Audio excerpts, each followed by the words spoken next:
Hello दोस्तों, सो RRB PO and clerk के paper में आपका जो ब्लड रिलेशन वाला चैप्टर है वो भी काफी इंपॉर्टेंट है। क्वेश्चंस आपके वहां से आते हैं, एक पैराग्राफ होगा वहां पे बेस्ड आपको 3 क्वेश्चन या 2 क्वेश्चन जरूर देखने को मिलते हैं, ठीक है, एटलीस्ट। तो इसका जो ये आपका चैप्टर है इसकी प्रैक्टिस करना बहुत इंपॉर्टेंट है, क्योंकि कई बार बच्चे इसमें कंफ्यूज हो जाते हैं और इसको छोड़ देते हैं, तो ऐसा हमें नहीं करना है। तो चलिए ऐसा ही एक क्वेश्चन हम सॉल्व करते हैं और सीखते हैं कि सही से आप रिलेशंस को कैसे बिल्ड करते हो, कनेक्ट करते हो। There are 11 members in 3 generation, मतलब सबसे पहले आपको दे दिया कि 11 मेंबर हैं, 3 जनरेशन दी गई हैं, बहुत इंपॉर्टेंट इंफॉर्मेशन है। नेक्स्ट आपके पास है A sister of B who is the wife of C, D and E are the daughters of B. अब यहां से इंपॉर्टेंट इंफॉर्मेशन आ चुकी है, इसको देखो बनाना स्टार्ट करो कि ए जो है वो आपकी सिस्टर है, किसकी, बी की, तो ये रिलेशन बना। Who is the wife, B जो खुद है वो वाइफ है सी की, तो सी एक मेल होगा। डी और ई डॉटर है, दोनों ही जो है डॉटर्स हैं, तो इसका मतलब दोनों फीमेल हो गई, ऐसा आपका बना।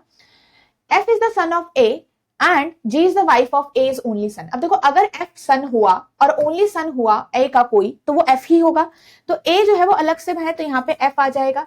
F is the only son and G is the wife, तो G आपके पास यहाँ पर आ जाएगा सिंपली, ठीक है।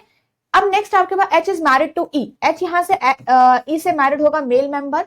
नेक्स्ट आपके पास कहा गया एंड के इज द डॉटर, यहां से के जो है वो डॉटर निकल के आई है इसकी। अब ये नहीं डरना है कि 11 मेंबर से तो कैसे बनेगा, कई बार जो आपकी कंडीशंस होंगी काफी आपकी डायरेक्ट होंगी, ठीक है। तो यहाँ पे आपके पास K is the daughter of H हो चुका है। नेक्स्ट आपके पास I is the sister of J who is the son of G, तो जी यहाँ आ चुका है, जे आपके पास इसका चाइल्ड होगा, किसका, जी का ही, ठीक है। हु इज द सन मतलब एक मेल मेंबर, और आई उसी की सिस्टर है, तो यहाँ पे जी के 2 बच्चे हो गए और फीमेल हो गए। सबका हमारे पास जेंडर वेंडर और 3 जनरेशन आ चुकी हैं।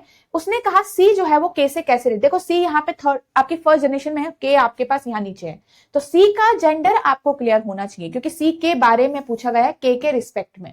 तो सी का जेंडर यहाँ पे एक मेल है, तो ग्रैंड फादर होगा, क्या है, ग्रैंड फादर ऑफ के, तो आप आराम से यहाँ पे फाइंड आउट कर पाओगे। बट याद रखिएगा कि सी का जेंडर जो है वो क्लियर होना चाहिए।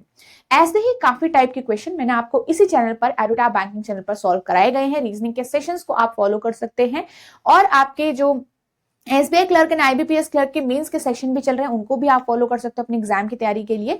तो चैनल को जरूर सब्सक्राइब करिएगा अगर आप यहाँ पे एक न्यू स्टूडेंट हो और पहली बार इस चैनल को देख रहे हो, ठीक है। Thank you so much guys and all the best for your PO and clerk of RRB examination.